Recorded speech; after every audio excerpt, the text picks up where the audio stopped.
खरंच सुचत नाही. कारण मी एकतर माझा पहिला योग आला असेल तो माझ्या आईने मला, माझी वहिनी आहे तिची फॅमिली स्वामी समर्थांची भक्त आहे गावकर म्हणून, आणि त्यांच्या निमित्ताने मी खरं तर मठात गेले. आणि त्याच्या आधी मी चिपळूणला आपल्या डेरवणमध्ये वगैरे जाऊन आले होते कार्यक्रमाच्या निमित्ताने वगैरे. आणि एक काय माहिती की हळूहळू कशी काय तिथे माझी पावलं वळायला लागली. त्याच्या आधी मला तोची एक समर्थ नावाची फिल्म करण्याचा योग आला होता आणि चोळोपांच्या पत्नीची भूमिका मी त्यात केली होती. आणि मला आठवतं आहे पितांबर काळे डिरेक्टर, पण जे निर्माते होते ते स्वामींचे अत्यंत निष्ठावंत भक्त होते आणि त्यांची खूप ती भावना होती. आणि त्यातली भूमिका बघून मला ऐकून एवढी बरी वाटली की असं वाटलं वा. आणि माझी मुलगी मला आठवते त्यावेळी 2 नंबरची मुलगी अगदी छोटंसं 3-4 महिन्याचं बाळ होतं आणि ते फिल्म मी करत होते. नकळत का होईना असं वाटत होतं की मी या अवधूच्या मुलीला घेऊन कसं काय कोल्हापूरला वगैरे शूट करेन, पण ते सगळं होऊन जातं. आणि त्यापेक्षा मला असं वाटतं की ते स्वामी आपल्याकडनं करवून घेतात, म्हणजे तो योगच असतो.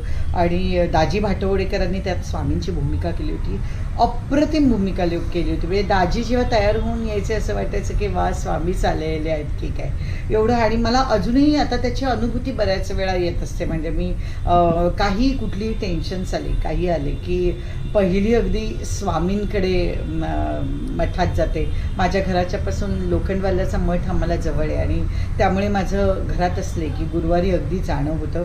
काही नाही, त्यांच्याकडे काही मागावं लागत नाही, काहीच नाही.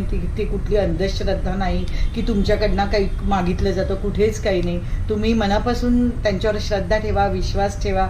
तुमचं मन मोकळं नाही केलं तरी स्वामींना कळत असावं असं तुम्ही मनाने एकदम न्यूट्रल होऊन येता आणि सगळी टेन्शन्स तुमची जातात.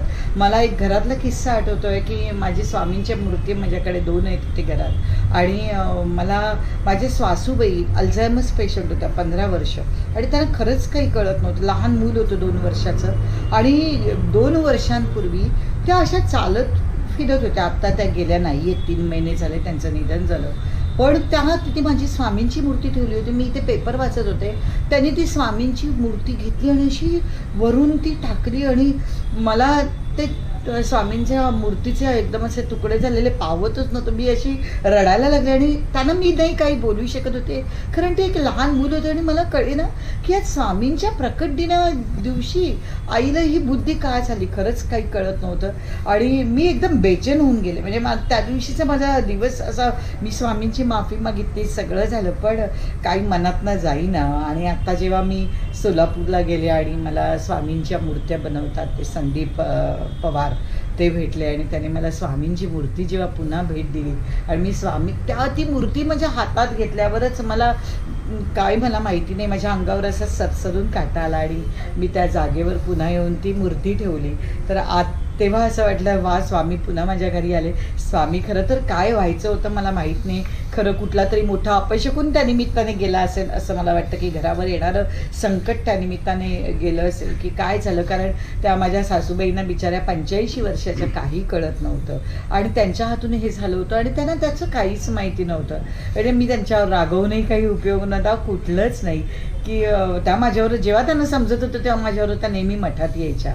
तर हे काय घडून गेलं होतं माहिती नाही, पण जे काही आहे ते मला प्रत्येक वेळी मला असं वाटतं आत्तापर्यंत मला मिळालेलं यश आहे किंवा मला कोणी स्वामी परिवारातलं भेटलं की खूप आनंद वाटतो. आणि ती माणसं नकळत माझ्या आयुष्यात जोडली जातात. कुठल्या तरी कामाच्या निमित्ताने कोणीतरी माझ्याकडे येतं आणि म्हणतात अरे तुम्ही स्वामी परिवाराचे आहात, माझ्याकडे एवढे स्वामी ठेवलेले पाहून. तर आणि म्हणतात आम्ही पण सगळे स्वामींचे भक्त आहोत. आणि असे करून व्यवसायाच्या निमित्ताने होईना, कुठल्याही निमित्ताने होईना, ही स्वामी परिवाराची माणसं एखाद्या माळेप्रमाणे एकमेकांशी जोडत जातात असं मला वाटतं. आणि कुठलंही टेन्शन आलं की मला वाटतं खरंच स्वामींकडे काही मागण्याची गरज नसते, ते समजून जातं. आणि खरंच त्यांचं जे म्हणणं आहे, ब्रीदवाक्य आहे, भिवू नकोस, मी तुमच्या पाठीशी आहे, आणि ते खरंच आपल्याला त्याची अनुभूती प्रत्येक वेळी येत असते.